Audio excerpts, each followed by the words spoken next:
سید سلمان شاہد صاحب.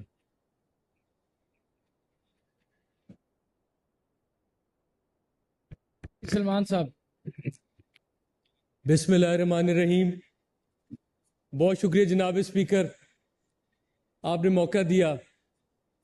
میں تھوڑا سا بجٹ کے حوالے سے گفتگو کرنا چاہوں گا. یہ بجٹ میں سب سے پہلے جو میری ریزرویشنز تھیں، 187 ارب آپ نے پولیس کے لیے رکھا، صرف اور صرف پی ٹی آئی کو کچلنے کے لیے، جبکہ پولیس تو ماشاءاللہ بڑی خود کفیل ہے. کم از کم میرے حلقے کے ہر تھانے سے پولیس 1.5 کروڑ روپے خود ہی اکٹھا کر لیتی ہے. یہ بجٹ تعلیم پہ لگا دیتے تو پولیس کا کوئی نقصان نہیں تھا. لیکن میں سمجھتا ہوں کہ شاید ہمیں کچلنا اس سے بھی امپورٹنٹ ہے اور عوام کو جاہل رکھنا ایک پرائیورٹی بن گیا ہے.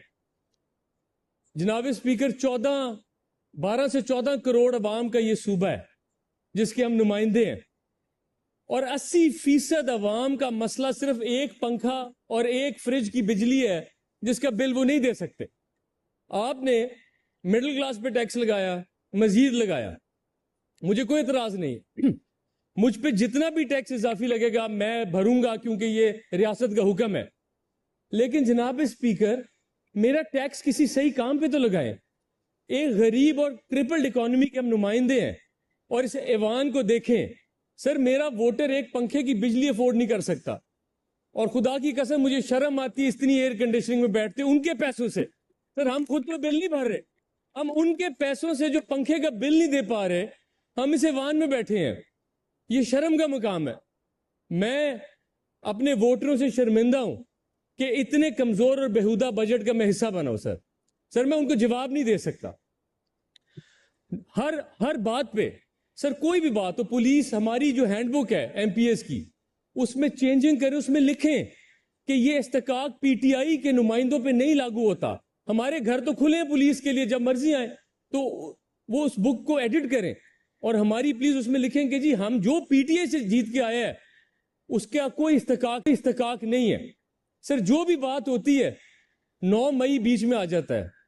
میں گزارش کرتا ہوں کہ جو انوالو تھے 9 مئی میں انہوں نے بھی معافی مانگی، جو نہیں تھے انہوں نے بھی معافی مانگی. سر جو زندہ ہیں انہوں نے بھی معافی مانگی، جو مر چکے انہوں نے بھی معافی مانگی. سر ریاست تو ماں کے جیسی ہوتی ہے، اب معاف کر دینا چاہیے. ماں تو وہ ہوتی ہے جو معاف کر دیتی ہے انسان کو. اس 9 مئی کے واقعے میں آپ نے حکومت بنا دی، آپ اس کو بھول جائیں. سر آگے چلنا چاہیے. سر شاہ صاحب بجٹ پہ رہے نا. سر مجھے لڈن کی عوام نے ووٹ دی ہے. سر 10 سال سے لڈن پہ دولتانوں کی حکومت تھی، دولتانہ فیملی کی. سر 10 سال سے وہاں کا سیوریج ابل رہا ہے اور وہ حکومتی بینچز کے بڑے قریب فیملی. 10 سال سے. سر ہمارے ساؤکے میں ایک برج ہے لاہور شہر میں، سر 1 گھنٹے میں 1 مہینے میں میٹرو بھی چل جاتی ہے اربوں روپے کی. سر ایک برج ہے جس سے ساؤک اور چشتیاں کنیکٹ ہوتا ہے. 70 کلومیٹر کا وایا 4 میل میں عوام طے کر سکتی ہے، لیکن کوئی پوچھنے والا نہیں، کوئی سوچنے والا نہیں ہے سر ان کا. سر اتنا عوام، سر کسانوں کے لیے جو بجٹ سے پہلے کیا گیا اور جو بجٹ کے بعد کیا گیا، ایک کسان فیملی سے ہوتے ہیں. سر میں بڑا شرمندہ ہوں اپنے کسانوں سے کہ ہمارے پاس کچھ بھی نہیں ہے اس بجٹ میں ان کو آفر کرنے کے لیے. سر 25 ارب روپے سر جو گندم کے پاسکو نے کیا ہے کسان کے ساتھ، مجھے ڈر ہے کہ اگلی فصلوں میں کسانوں نے گندم نہیں لگانی، لیکن اس کا بھی فائدہ سر کاکڑ صاحب جیسے لوگوں کو ہو جائے گا، باہر سے امپورٹڈ گندم منگوائیں گے.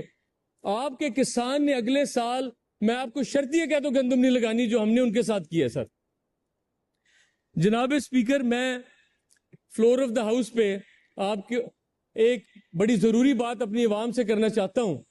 جب 9 مئی کا واقعہ پیش آیا، کچھ نون لیگ کے دوستوں نے سر مجھے کہا کہ جی عمران خان صاحب کو جیل ہو گئی ہے اور آپ دیکھیں گے کہ ان کو 2 مہینے میں امریکی آ کے لے جائیں گے کیونکہ یہ امریکنز کا اثاثہ ہے عمران خان.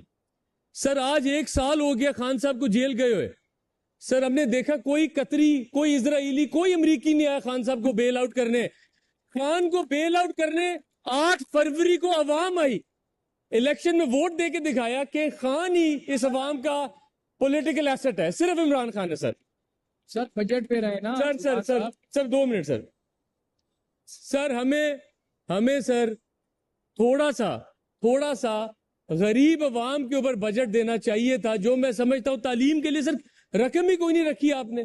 پینشنوں کے لیے اربوں روپیہ, 19,000 ارب سے 10,000 تو ہماری قرضوں میں نکل جانا ہے, 33% ہماری ڈیفنس نے لے جانا ہے. سر ہمارے پاس پھر ہم اسی مفلسی میں رہیں گے, اور مجھے لگتا ہے کہ ہمیں مفلسی میں رکھ کے ہی طاقتوروں کو فائدہ ہے کہ ہم اپنے حق کے لیے بول نہیں سکیں گے. سر انگریزی کا ایک محاورہ ہے اسپیکر صاحب کہ سیلویشن لائز ود ان. ہم اپنے خود دشمن بن چکے ہیں سر, اور اس بجٹ نے شو کر دی ہے کہ ہمیں 80% عوام کی کوئی پرواہ ہے ہی. کمشنروں کے گھروں کی رینوویشن ہو رہی ہے, آر پی اوز کے گھروں کی رینوویشن ہو رہی ہے. اسی وجہ سے بیچارے ایس ایچ اوز خود کفیلی پہ اپنا تھانہ چلا رہے ہیں, پرچہ دینے کے بھی پیسے لیتے ہیں, پرچہ خارج کرنے کے بھی پیسے لیتے ہیں, لیکن کوئی سننے والا نہیں ہے, کیونکہ ہم نے پولیس کو پی ٹی آئی کو کچلنے کے لیے استعمال کرنا ہے, اس لیے ہم نے افسروں کو خوش رکھنا ہے. سر اس کے علاوہ اس بجٹ پہ میرے پاس بحث کرنے کے لیے کچھ نہیں ہے. سر بہت شکریہ آپ کے ٹائم کے اسپیکر صاحب.